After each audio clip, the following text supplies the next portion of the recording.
Hello, friends. First of all, happy Diwali to all of you, and welcome to Cafe Mutual YouTube channel. Be safe and healthy Diwali this time. So today we have with us S. Naren, Chief Investment Officer, ICICI Prudential Mutual Fund. Naren has a rich experience of close to 30 years in financial services industry. Welcome, Naren.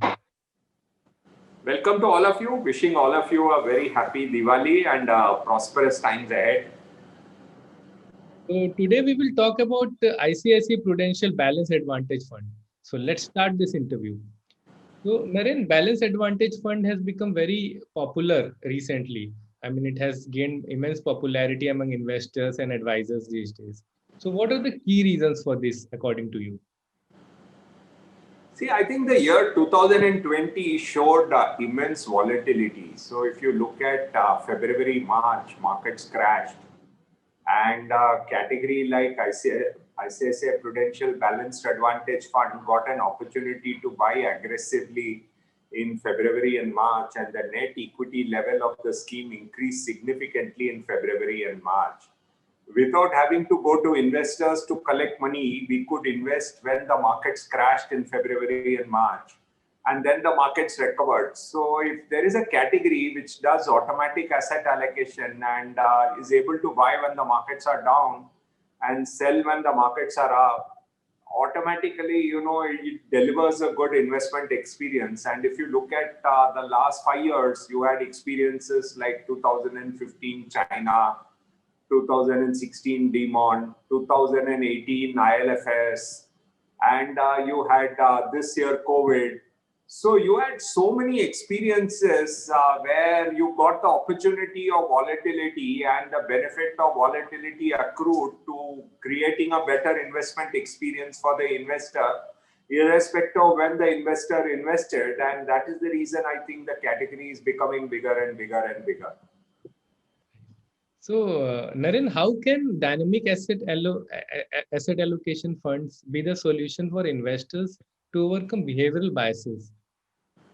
No, it is clearly the solution. There is absolutely no other way because we have looked at the data also. The data shows very clearly that when if you look at years like 2011, 12, 13, when the overall markets were very cheap, people did not invest in equity. Whereas when the overall markets in small cap and mid cap were very costly, like 2017, people poured a lot of money into small and mid caps in 2017. So it is almost impossible for most investors to conquer their behavioral biases, which is why I think very clearly we need to use products like ICICI Prudential Balanced Advantage Fund and other balanced advantage funds which practice asset allocation kind of techniques to actually buy and sell as a asset allocation technique for bulk of the investors. I believe that there is a narrow set of investors who are capable of buying aggressively in March 2020, who are capable of buying in October 2008, who are capable of selling in December 2007, who are capable of exiting small caps in January 2018. For all of them, I think maybe ICICI Prudential Balanced Advantage Fund or any other balanced advantage fund which practices asset allocation is not needed. But for all other kind of people, I think there is a need to actually have categories which practice asset allocation because that is the best way to create a much better investment experience. Okay. But Naren, we have seen many MFDs spend a lot of time with their clients to decide asset allocation. They believe it is better to invest in pure equity and debt fund instead of hybrid funds. So, what is your comment on this? So I don't think it is technically wrong. I believe that if you go and, in 2017-18, in every monthly outlook call with MFDs, we told people to invest in debt funds. But I do not know how much money came into debt funds from MFDs in 2017 and 18. So I do believe that if MFDs actually did the job of actually investing in equity and debt following an asset allocation framework, then and they did it in that manner, then I would say yes, you may not require categories like balanced advantage fund. But did they do it? I personally think, having watched inflow data from most of the MFDs, I don't think they did it. In 2017-18, they invested in small caps. In 2016-17, and in my reading, in April May, they did not invest in debt when it was most attractive. And I believe that while MFDs do say that they will recommend products in a very simple way based on what they say, the reality is that it doesn't happen. And I believe that if they do it, then there may be, that is another way of doing it very clearly. And I do believe that if you follow techniques, there are multiple techniques to make money. And any sensible asset allocation technique will yield very good long-term investment returns. But you should follow it, and if they follow it, it is fine. And I believe that 10 out of 100 follow it very, very sensibly, and they accrue most of the profits. And this has been our experience. Great. So talking about ICICI Pru Balance Advantage Fund, so the fund has performed exceptionally well across various market cycles. So what are the three things that has worked for the fund? See, I think one is, this was the fund which actually, in a sense, created the category. We were the people who started the category, and then now today we have a lot of other schemes also having the category. And it is very critical that, how do you handle the emotions of the category? Because in 2016, February, March, we had one of the highest equity weightages in this category. And at that point of time, lot of MFD used to ask us, how come you're so heavily invested? But in 2015, in 16 February, markets were really cheap. So when our net equity investment was high, it was actually logically high. Again, if you looked at periods like August 2018, the net equity investment was very low. And at that point of time, market was very high. This was just prior to ILFS. So I think it is actually handling the emotional bias. And the longer you have handled the fund and the larger you have created scale in this category, the easier it is to handle the emotional bias of this fund. So if you looked at February, March 2020, this year, the kind of amount that we have invested runs into more than 7,000 crores in February, March. So, for us to gather the emotional challenge of investing 7,000 crores when the market goes down a downward freeze, that challenge is the most interesting challenge, and that is the emotional challenge that we have managed to conquer. And I believe that that is the reason why we feel very comfortable, because we have a long history, and you can see the history. The history is there for you to see. You have a 10-year history, and the 10-year history is not on 1 or 2 crores, it is on 27,000 crores. I do agree past is not equal to future, and that's what the regulator asks us to say in every advertisement. But I would say that 10-year history includes so many events, and that is the advantage. Right. So Naren, while BAF reduces the risk of volatility, it clearly reduces the risk of volatility. Uh, I mean, uh, but the risk of security selection is still there, right? So how do you ensure that you do not take undue risk while selecting stocks? See, you can't reduce the risk of security selection beyond a point. But if you look at the portfolio, you will find that it has a large cap bias. Does not have a small cap bias. We have most of the large cap stocks in which are there with a high weightage in the fund. And I believe that there will be security selection risks in any portfolio, and that will remain. That will remain even if you had bought, if you have any index, you will have security selection risks, and that is part of the risk of equity market. I don't think you can cut it beyond a point. So Naren, can you please share with us the fund management strategy of ICICI Prudential Balanced Advantage Fund? See, basically, our goal is to deliver a good investment experience to an investor who stays with us for a long period of time. So we do invest in large, mid, small. We do invest in debt. We do invest in arbitrage as the equity weightage falls. And we do look at all areas of debt. We do look at large, mid, small. And at the same time, we don't intend to make it a small cap balanced advantage fund or a mid cap balanced advantage fund. The fund will primarily be a large cap oriented balanced advantage fund.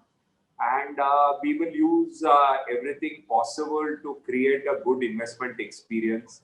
But the goal is not to maximize the highest positive return. So if you look at a year like 2017, when the markets just went up every month, that is the kind of year where it is likely to underperform every other category. And it is part of the entire DNA of the fund that when you have a year like 2007 or 2017, it will underperform all other funds, and we will have to watch it underperform all other funds and say, yes, this is the year where it will underperform.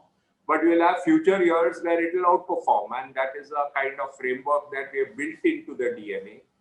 And that is how we have been looking at it for a long period of time. So what is the underlying formula to decide equity and debt allocation in the fund? We have found that price to earnings doesn't work very well because even if you looked at March 2020, when the COVID struck, people brought down earnings estimates very, very sharply. And we found that if you had used price to earnings, you would have brought down your model very, very swiftly downward. When we use price to book as a model, we did not have to bring down the weightage significantly. And that is the reason what we found based on both the 2008 experience and the 2020 experience, we found that the price to book as the model works very well. What tweaking we had to do was consider the fact that, as interest rates fall, your alternate is in debt. And we have to recognize that in 2017-18, if we had invested in debt, you would get a much higher return than what you would get today. So we have to consider the return on alternate asset classes also in our models when we are looking at what should be the equity weightage. So if it does become like what happened in other parts of the world, that equity starts delivering, debt delivers zero returns, then the equity weightage of the fund will be higher than what it would be if the debt delivers 8% returns. And that is the other tweaking we had to do from the time we started the category till now, because over the period, everywhere in the world, interest rates dropped.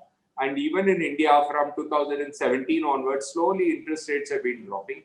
And that leads to a slightly higher equity weightage in the fund relative to what it would be if debt interest rates had not fallen. We also use smaller weightages to other categories, like how global financial condition indices are and things like that. And those are the smaller factors, but those are not the bigger factors in it. And we keep looking for what else can be done because we are in a dynamic world. And as you know, in that dynamic world, you have a situation. There are times when dollar is depreciating. That helps emerging markets. There are times when dollar is appreciating. We have the role of Fed as a central bank. Fed at times is very dovish. At times it is very hawkish. So we have to consider all these factors also, and these are the factors that we always have at the back of our mind. And we will interpret some of these factors in the way that we need to, but those are not the primary factors we look at. How often do you revisit this formula? I mean, do you plan to make changes to this formula considering the dynamic business environment? We don't revisit the formulas frequently, but we have various discussions to keep thinking about it. But the formulas are not changed as frequently. We had to really look this year at various points of time, given that when COVID struck, what is the kind of impact that it has on the entire market. We have to keep looking at it. We have had multiple meetings to see whether the entire market has completely changed. We realized that Indian companies are very, very comfortable and they are capable of handling COVID, that we realized that there was no need for a complete reset of the formula. But we have done enormous number of meetings in March, April, May to recognize whether there was a need to revisit the formula in the light of COVID. And even when cases went up, we realized that the Indian corporates were able to handle the business in a very, very systematic way, even after COVID struck. And that is why the formula did not have to change.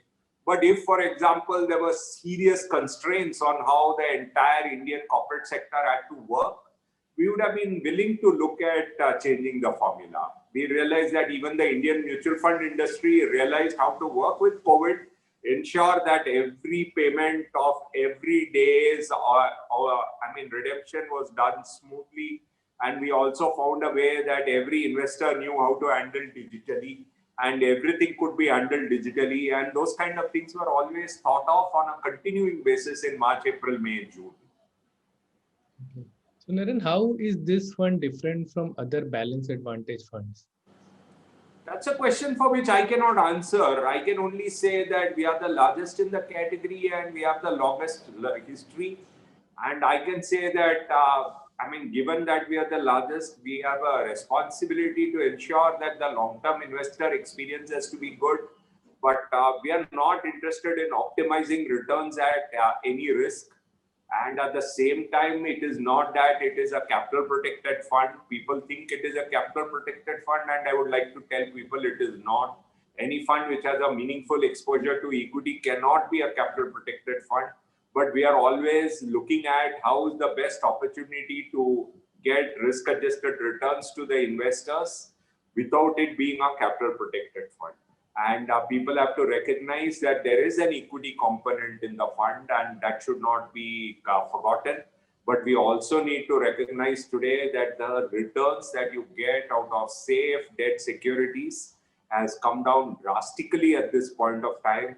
That today, if you were to invest in a very, very safe debt fund at this point of time, the return expectations on a safe debt fund is much, much lower than what it was in the last 2 years. Which is the reason that this year we actually started a campaign for Diwali, that Ye Diwali Hai Wali campaign.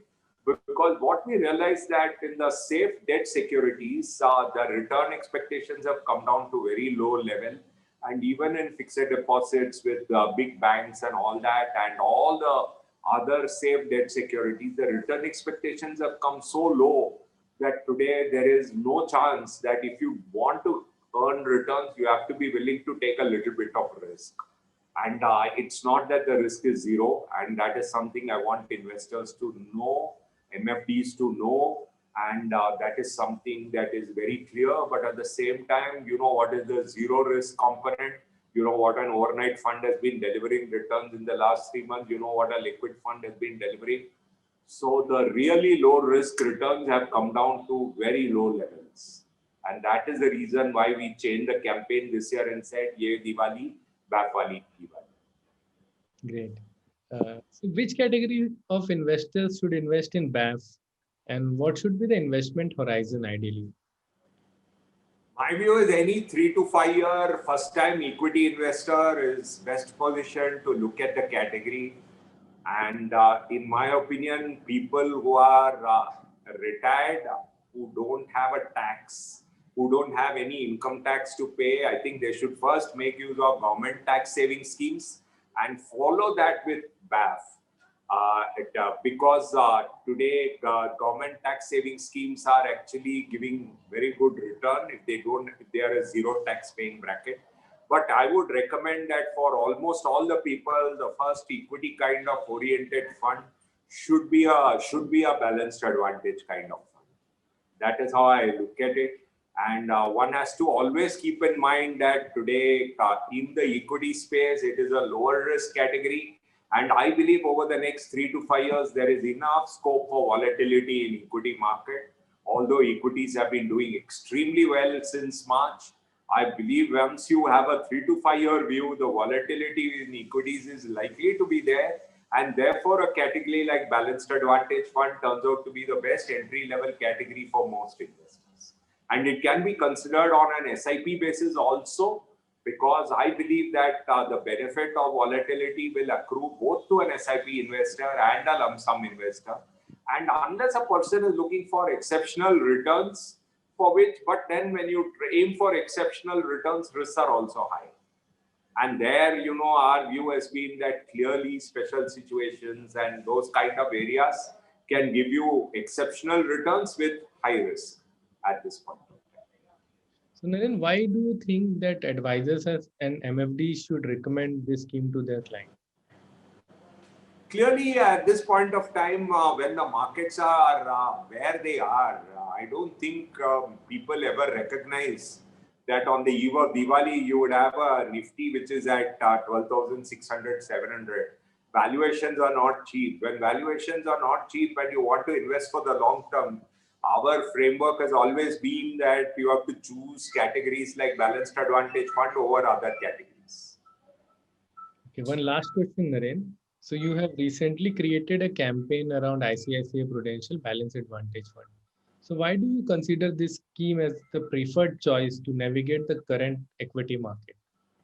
Because at 12,500, 12,600 Nifty, there is no logic at this point of time, because people are also scared to invest at all-time high. When people are scared to invest at all-time high, it is safer to take lower risk categories than to choose higher risk categories.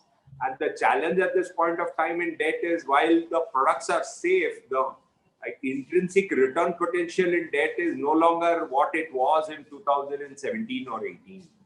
So that is the challenge at this point of time, and that is what makes the MFD job today much more difficult than 2017-18. Okay. So with that, we have come to an end to this interesting session. Thank you so much, Naren, for your valuable time and insights. It was lovely talking to you, Naren. Wishing you all a happy Diwali. Thank you. Diwali to you as well. Thank you. Bye.